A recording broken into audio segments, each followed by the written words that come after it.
extra time. Extraordinary header, really, in the end, wasn't it? From Merino to win it for the Spanish. Now, Macca, this game was not turgid. Oh, no.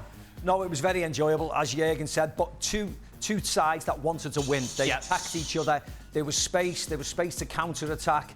It suited, the wide men that we spoke about yesterday. I thought, the likes of Musiala in the first half, Nico Williams, Lamine Yamal was good, and people come on. Dani Olmo came on. I'm very sad for Pedri that he got injured early on. But Dani Olmo came on and showed his class, didn't he? Really highly enjoyable game, and it was... Whoever would have went through would have deserved it, to be honest. Fulkrug came on and made a nuisance of himself and had great chances, didn't he? But Spain have been the standout team. Yeah. So, I'm more than happy for them to go through. They deserved it, really. I think Fulkrug was made the difference between the previous games and now. Every time he was coming on, he was scoring goal. And there was the margin in football between winning and losing is very thin. He hit the post. He made a header just to be at really the end where he should have got. He could have got in. Sorry, and that's what football is. And I think nobody has to be blamed. And Germany did what they had to do. Yeah. I think Spain were better until they scored the goal, and after Germany came back, and we had a very good game with so much talents everywhere on the field. That was a very enjoyable game. Is it fair that Germany can go home, well, they are home, with their heads held high, Jürgen? Next door. I think they can keep their heads high, yeah. I think they did fine. They did, obviously they won the first two games that was not so difficult with Scotland and Hungary. Then they got a little lesson by Switzerland. They should probably have lost that game, and then they did okay with Denmark to get into the quarterfinals. But the quarterfinals is the make or break it game. You make it into the semifinals, and you can call it a good tournament. And you don't make it into the semifinals, and it's not a good tournament. And there are a lot of questions. Obviously, overall, you can be happy with the performance. You cannot be too critical. They showed a good spirit. The atmosphere was brilliant. The fans were fantastic. And today's game was a very, very good game from both sides. But when you then analyze, you go a couple of days forward from now, and you analyze this game a bit into detail. Then you ask that question, like Frank said, why did Füllkrug not play from the beginning on most of the time? Because every time he came on, he was a difference maker, and Havertz was not that difference maker most of the time. Why did he sub Gündogan today after 60 minutes? Gündogan is your captain. He is the man. So why you're taking out your captain after 60 minutes in this make or break it game? So there will be a lot of questions also being asked, in a couple of days from now. When Thomas Müller came on, and obviously then you have that question: why did the older guys come back? Was that the right decision or not? So overall, I think in Germany they are fine with seeing the limits against a very, very good Spanish side, where, as you said, Dani Olmo made a huge difference there on the field today. With all those balls dropping in and around the box, you'd want somebody like Gundogan coming on to that, wouldn't you? With his experience, his class at finishing. And what was obvious was that for all the talk these days about false nines and tactics, that Germany showed that getting quality crosses into the box big number 9 with a big physical number 9 puts the heebie-jeebies in most defences, and we saw that. And credit to Germany for doing that. But I thought that was obviously a huge blow for Spain when Pedri went off. But I tell you what, Dani Olmo coming on was just absolutely excellent. But you got to feel for Pedri. This young man is. He's having a time of it, isn't he? Both for club and country. It just seems that, I don't know if he's a little fragile. It just seems any physicality around him, and he's struggling. It was a bad challenge, and I think it should have been a booking early on, no matter when it was in the game. But I didn't think it was going to be enough to see him off. But Dani Olmo getting him something different. Pedri's got the quality on the ball, but Dani Olmo coming on, he's a good footballer, but he's somebody. He reminds me a little bit of Diego Jota in a way that he's brilliant at drifting into the box. We saw him for the goal, but he's more direct. He's less likely to get involved in the open play, but he's making runs. So he gave Spain something a little bit different, because they have the wide boys there that stretches defences, and that just allowed somebody like him, when Ruiz and Rodri are a little deeper, to come on to these deeper runs, which he did brilliantly for the goal. And it was his assist as well for the second, wasn't it? His cross for the second. Yeah, he played it in. Jurgen, how good a header was that from Marino? Yeah, fantastic header. I mean, obviously, the positioning of Rüdiger was not the best in that moment, but you got to give Spain a lot of credit. You know, I mean, they thought they're already there. You know, they're going to win that game 1-0, and then Germany equalizes it in the 89th minute with Wirtz, and then, you know, to kind of pull yourself together again and go back to attack the German side. It was remarkable, and this moment where they scored, then it was well deserved. You know, they try to go for the win no matter what, and that's why they deserve to go into the semi-finals. And it was a good German performance, but it was not good enough. I don't think you can. I don't really think Germany. Well, you could criticise him if you want, and maybe they will get some criticism for some of his changes that Jurgen said. But I think, if you're looking as a general rule of thumb, 12 months ago they were a shambles. Yeah. You know, unfortunately under Hansi Flick, it had got out of control. You know, he did a great job at Bayern. He's now at Barca, but the Germany job, for whatever reason, the players he was picking, or maybe he didn't have some available, or it was just, you know, the balance wasn't. But they were all over the place, and it looked like they were going to come into this tournament, and actually they were going to struggle to get out of the group, and it wasn't a strong group, but the period that Nagelsmann's been in charge, they come into this tournament with a completely different mindset. Now, maybe necessarily, I don't think many of us thought it was probably going to be good enough to win it, but it was certainly better than where it was 12 months ago. But I think there was always going to be a ceiling for them. Right. And that ceiling is around where they've got to. Playing Spain. Unfortunately, they got in the wrong side of the group, didn't they? That was it. If they were on the England side. If they were on the England side, they'd be in certainly in the semi-finals with a good chance of getting to the final. The way they've played, but this side of the group, there's going to be unlucky losers. But they did have chances, like the Unai Simon. They had moments. Havertz, he's got an open goal. Oh yeah. It's not easy, but it's on his left peg, right? And Unai Simon is out. He's gone, and he's just got to take a little bit of care and attention with the lob. Those are the big moments that make the difference. I want to be a little bit critical towards Nagelsmann. Well, you know, I want to say also that at least he makes decision, and contrary of Roberto Martinez. But we started to see the change of Germany when they played against France away from home in the friendly game when they won against France. And I saw something different coming up with Kroos coming back as well, and that was something good. But remember that I complained about the fact the third game Nagelsmann played the 11 that played the first two games, where he should have rested them. So maybe today he took that decision to get rid of Gundogan because he was tired. Right. And some players maybe were tired, so that's a mistake. Or you take decision, you take responsibilities for your acts. But I think that was the third game should have been something else. They would have lost. They would have played in the other bracket. Yes. So maybe. It always worries me though that, and I know there have been anomalies that's happened with players, but when you're selecting a player in Emre Can that wasn't in the initial squad, and yet he plays in the quarter-final, and Andrich is left out. I'm not saying Andrich has been brilliant, but he was very good coming into this tournament. When you're selecting a player who, in your head, you thought he didn't merit being in your initial squad, it tells me you're getting away from your gut instincts. And his gut instinct was that Emre Can wasn't going to be there until Pavlovic got injured, and now all of a sudden he's in the starting 11. Yeah. Then he takes him off at half-time, because he's realised that it's probably not the right thing to do. And I think at that point, he's second-guessing himself. But I think Spain are just a better side. What did you think of the Cucurella handball? I was okay.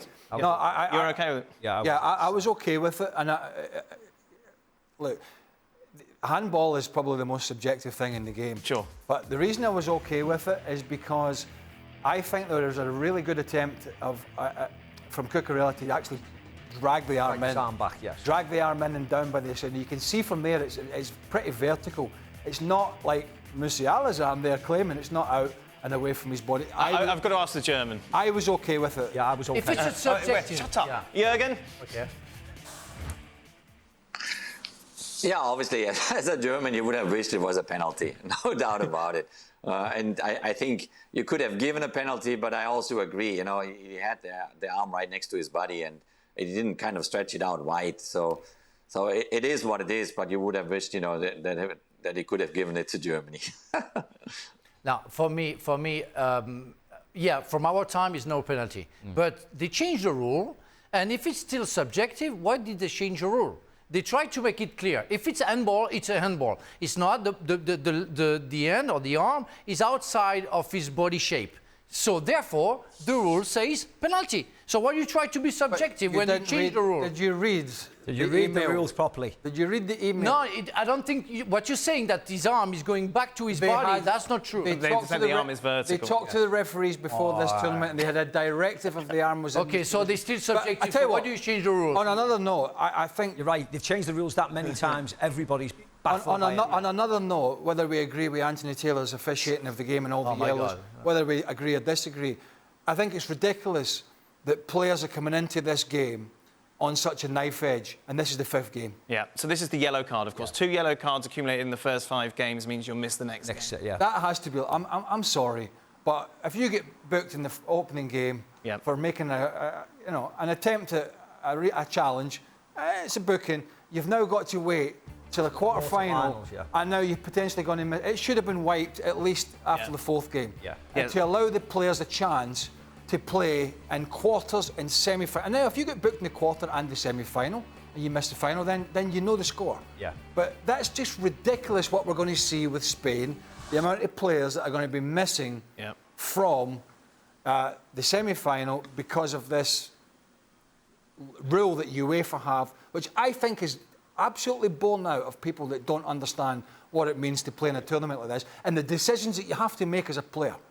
And some of them were bona fide yellows because they were cynical, and some of them were just a little bit late. But what do? You're in the quarter-final, your position in the semi-finals at stake, you're playing for your country, you have to go for some of these challenges, and yet you know you're going to miss a semi-final because this ridiculous rule, and it is ridiculous. It is ridiculous, Jürgen, because surely if you're UEFA, you want the best players on show for your product in the games that really matter. Absolutely. No, it's definitely a talking point, and it will be a talking point after the Euros, because this, in my opinion, the same thing. It should be eliminated after the round of 16 at the latest. Start fresh again and make sure that your top players are in the semi-finals and hopefully also in the final. We, of course... Oh, do you want to say? No, I just say I'm happy because there is one French guy who won't play for France. Oh. Le Normand, he's suspended. Yes, Le Normand, Carvajal, and obviously Pedri is out as well. What Germany's elimination meant, of course, Jürgen, is Toni Kroos' career now over? Yeah, that's how it came across also on German TV tonight, that this was his last game. And obviously, what an amazing career he had and what a player he was. If this is true that he says, he hangs up his boots. So it was, and then obviously a very special game as well because it is against the Spanish side where he played so many years for Real Madrid. No, Toni had a fantastic career, outstanding player. A legend he will be in Germany and probably in Spain as well. So can give him just compliments after compliments. Do you think maybe he's doubting his decision at all, Jürgen, given the manner in which they left? You say no? No. No? What do you think, Jürgen? Well, I think we all have our doubts, about certain decisions we made at certain times. And he might have them as well, maybe let's wait 3 months without kicking the ball around. I don't know if I could do that. I mean, I still play today for fun. He will be close to the business side of it. He will be close to probably even if he stays in Madrid, he will be going to the Real games and will be close to his former teammates and maybe it tickles him a little bit in his feet after a couple of months, but it's just normal. Then we'll see if he can resist or if he comes back. Maybe hopefully he likes golf. Well, you need something to do. I'm sure he'll be all right. I'm sure he'll keep himself occupied. I think what people don't realise, and I don't know if this is the case with Toni Kroos, but from ex-players' point of view, is fans and people, when people retire like that, and he is still at the top of his game and he's been a heck of a player, is that you see him on a Saturday, but you don't see on a Tuesday or a Wednesday, but you don't see the in between. You don't see the line on the morning table. when you wake up. You don't see the ice packs, you don't see the morning, you don't see the bruises, you don't see the injections. You just don't see all that side of it. And maybe he's just thinking, do you know what? This has been so good But it's now time. It's time to just say, I'm going out at the top. Yeah, I spoke to him a couple of months ago and asked him, I said, why are you stopping? It was after the semi-final, a couple of days before the final. What's it got to do with you? I said, you're too good to retire. And he just said, no. He said, that's it. He said, thank you very much. He said, but no. He said, I wanted to stop at the very, very highest level. I'm going to do that. I'm more than happy. And if anybody knows what he's like in Madrid, he stays away from all the limelight. He very rarely ventures into town. He's a family man. I don't think he'll bother him in the slightest that he's going to stop. He'll probably be even more happy that it has eventually finished today. And it's better for players to feel that the fans still desire you instead of feeling pity for you. That's and it's hard to make that decision. Most of the time, players they last longer, and until the family say, "Well, are you sure you want to carry on? Because I don't want to watch it on TV. You'll be pitiful." So it's a hard decision. I think Michel Platini also stopped around 31, 32 because he was really fed up. Right. And that can happen. So Germany are out. So then who are the favourites to win the Euros? Here we go. The Almighty. Let's take a look.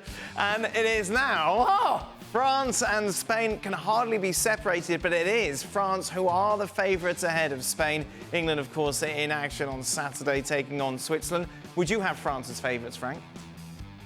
Would you have France as favourites? No, I don't think so. I think Spain should be the favorite from what they showed to the world. And well, we have to wait for England to play, maybe to go back and be again the favorite if they beat Switzerland. But France is, for me, far away from its best. But they are effective, let's say, and it was matter in tournament. You can be not good, but if you are efficient, that's more than enough. I mean, what I would say is they are the most ridiculous odds I've ever seen in my life. There you go. Beautiful. Two-sided odds on. England are nearly odds on. who on earth writes these odds? ESPN Bet, Mako. Tell ESPN Bet. Liven up and give bigger odds. Then that's welcome to America. I tell you what, I think I'll give bigger odds on all of those teams. I think it depends on if Spain get to the final. What their 11 is. Right. That 11 that we saw today that started, they're going to be tough to beat. That's a good side. Not the best Spanish side you've ever seen, but they're a good side.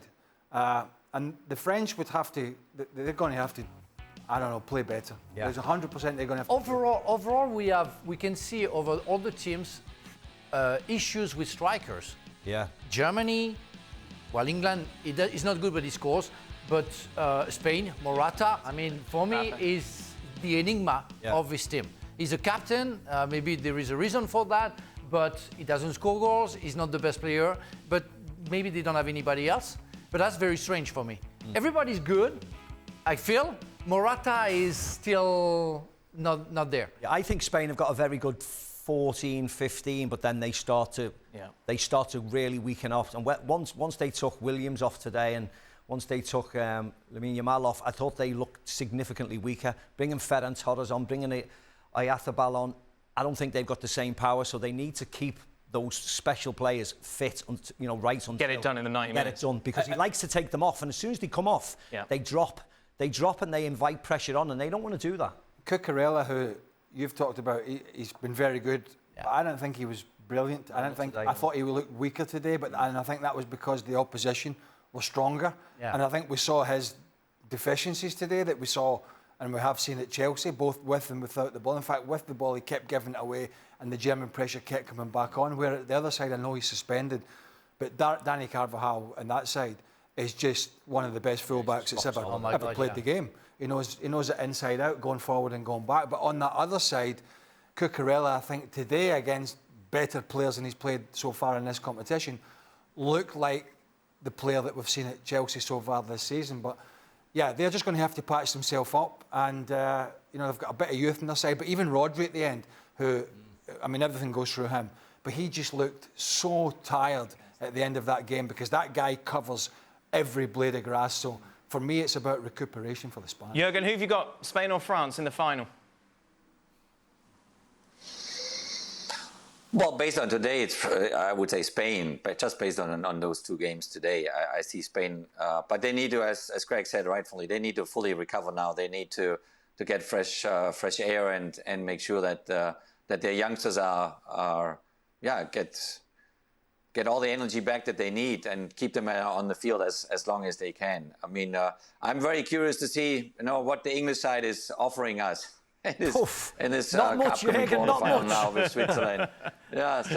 So I still have them on my account, so I'm really curious to see them coming up tomorrow. The bracket's a nuisance, isn't it? Yeah. The bracket's a nuisance. Well, because today's game could easily have been the final. Yeah. The first game. Yeah. The second game Yeah. could have been a final. Yeah. And then this semi-final could have been the final. Yes. Do you know what I'm saying? Well, France win their group, and then it's a different conversation, isn't it? No.